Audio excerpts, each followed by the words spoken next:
اللہ تعالیٰ فرماتا ہے میرے ذکر کے لیے وقت نکالو، میں تمہارے کاموں میں برکت عطا کروں گا، ورنہ دنیاوی کاموں کی کثرت تم پر اس قدر مسلط کر دوں گا کہ تمہیں فرصت ہی نہ ہوگی اور سکون سے محروم ہو گئے۔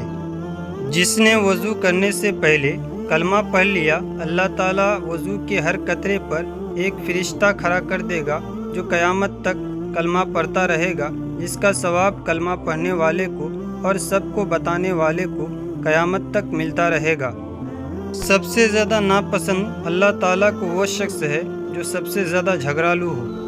جو آدمی غصے کو پی جاتا ہے اور غصہ کرنے پر قادر بھی ہوتا ہے، اللہ تعالیٰ اس کے دل کو ایمان سے بھر دیتا ہے۔ جب تم بیمار کے پاس جاؤ تو اس سے اپنے لیے دعا کی طلب کر۔ بیماری کی دعا ایسی ہے جیسے ملائکہ کی دعا۔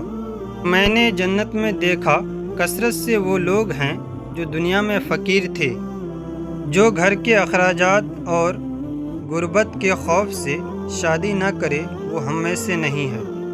زیادہ مال جمع کرنے والے لوگ اللہ کی نظر میں حقیر ہیں، مگر کثرت سے صدقہ کرنے والے اللہ کی نظر میں محبوب ہیں۔ مسلمانوں، اگر تم میں سے کوئی چاہتا ہے کہ وہ اللہ سے بات کریں تو اس کو لازمی ہے کہ قرآن پڑھے۔ جو مسلمان اپنے مسلمان بھائی کی غیبت کرنے سے باز رہے، اللہ تعالیٰ اس کو دوزخ کی آگ سے ضرور بچائے گا۔